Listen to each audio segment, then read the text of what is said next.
কেমন আছো সবাই? মিষ্টি মিষ্টি বন্ধুরা, welcome back to my channel. আজকের ভিডিওটা স্টার্ট করছি একদম বিকেলবেলার থেকে। এখন দেখো নিয়ে নিলাম ওয়াইপস আর হচ্ছে ময়শ্চারাইজার, কারণ পাপাকে হচ্ছে এখন আমি একটু ফ্রেশ করে দেবো। ঘুম থেকে ওঠার পর ড্রেস চেঞ্জ করে দিই, আর হচ্ছে এরকম বিকেলের দিকে ড্রেস চেঞ্জ করে দিই। তারপর হচ্ছে সারাটা দিনে যতবার হচ্ছে দুধ খেতে গিয়ে দুধ ফেলে, তারপর ছেলে মানুষ দুধ তোলে, হিসু করে ভেজায়।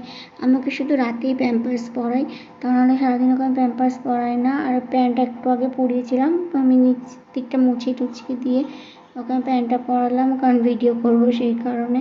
আর এই দেখো এখন হচ্ছে ওকে আমি যেভাবে পরিষ্কার করি, যখন নার্সিংহোমে ছিলাম মাসিরাও দেখতাম যে এভাবে যতবার পটি করতো, প্যাম্পার্স চেঞ্জ করতো, দুধ তুলতো, ততবার এভাবে দেখতাম দিনের মধ্যে 4-5 বার পরিষ্কার করে দিত।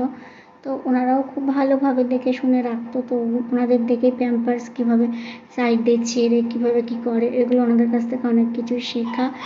তারপরে হচ্ছে একদিন শিখে নেওয়ার পর পাপা তো হচ্ছে আমার কাছেই ছিল, মানে যেদিনকে সিজার হয়েছে সেদিনকে বাদ দিয়ে তার পরের দিন থেকে তো পাপা যে কদিন ছিলাম আমার কাছেই ছিল। আমি ওর সমস্ত কিছু করছিলাম, খাওয়ানো, ডাইপার চেঞ্জ করা, তারপরে হচ্ছে পাউডার মাখানো। ওনারা খুব পাউডার মাখাতো, দেখতাম পাউডারের টিপ দিয়ে দিত, সেগুলো দেখতে খুব ভালো লাগছিলো প্রথম দিন, কিন্তু নেওয়ার ক্ষমতাটা ছিল না।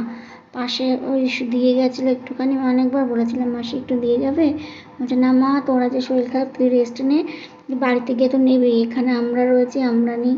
এবার তারপরের দিন আমার খুব মন খারাপ হয়ে গেছিলো ওকে নেওয়ার জন্য, তারপর থেকে হচ্ছে আমাকে দিয়েছিল। আর এই দেখো তোমাদের সাথে অনেক কিছু গল্প করতে করতে হচ্ছে পাপার আমি ড্রেস চেঞ্জও করে দিলাম। আর পাপা হচ্ছে বিরক্ত হয়ে যায় ড্রেস চেঞ্জ করতে গিয়ে, কিন্তু তেল মাখার সময়, স্নান করার সময়, স্পঞ্জ করে দিই যখন, সেই টাইমটা খুব আরাম পাই দেখেছি। মানে কিছু কিছু দিকে বিরক্ত হয়, আবার কিছু কিছু দিকে খুব আরামও পাই।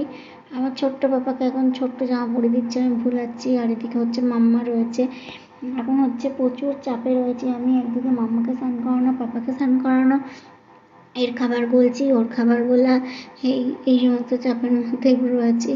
আমার হচ্ছে ঘুমটা ঠিকঠাক মতো হচ্ছে না, রাতে জাগতে হচ্ছে। তো পাপা এ দেখো ফ্রেশ হয়েছে, ফ্রেশ হওয়ার পর আমি একটু কান্না করতে হয়, একদম ফ্রেশ হতে টাইম। আচ্ছা আচ্ছা আচ্ছা, আসো আসো আসো। হচ্ছে শুয়ে দিচ্ছি, কানু কানু করছে, এখন হচ্ছে কোলে থাকবে। কোলে নিয়ে বসেছি, আর শুয়ে দিলেই কাঁদবে, কিন্তু ঘুমাচ্ছে না। আমি চোখ বন্ধ করে রয়েছে, লাইট জ্বলবে, আমি চোখ বন্ধ করে থাকবে, লাইট বন্ধ করে দেবো, তাকাবে। এই দুষ্টু বুদ্ধিগুলো শিখেছে। আমি শুয়ে দিলে আবার কান্না কান্না করবে, মানে হালকা হালকা ঘুম ঘুম পাচ্ছে, কিন্তু কিন্তু ও রিস্ক নিচ্ছে না, যদি মা নামিয়ে দেয় তাহলে।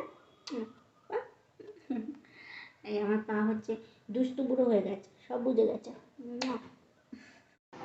কোলের মধ্যে শুয়ে রয়েছে, আমি আমার পাগুলো হাতগুলো নিয়ে এরকম করতে থাকি। আগে ভাবতাম যখন পেটের মধ্যে ছিল কোন দিকে হাত রয়েছে কোন দিকে পা রয়েছে, খুব এক্সাইটেড হয়ে যেতাম এগুলো নিয়ে, যেই মনে হয় মাথায় এদিকে এদিকে মনে হয় কিক মারছে। আমার শরীর হচ্ছে ভীষণ খারাপ, রাতে ঘুম হচ্ছে না। তো দিনের বেলা আমি ঘুমাতে পারছি না, কারণ আমি ভাবছি পাপা যদি হিসু করে, হিসুর মধ্যে শুয়ে থাকলে ওর ঠান্ডা লাগবে। যদিও হচ্ছে চেঁচামেচি করে, হচ্ছে একটু হিসু টিসু করলে, তাও ছেলে মানুষ তো কখনো যদি চুপচাপ শুয়ে থাকে। ওকে আমি রাতেই শুধু ডাইপার পরাই, দিনের বেলা অতটা পরাই না, কারণ গরম পড়ছে তো, ওর যদি কষ্ট হয় সেটা হবে। তাহলে ভিডিওটা এতটুকুই, ভালো লাগলে লাইক করে দিও, বাই।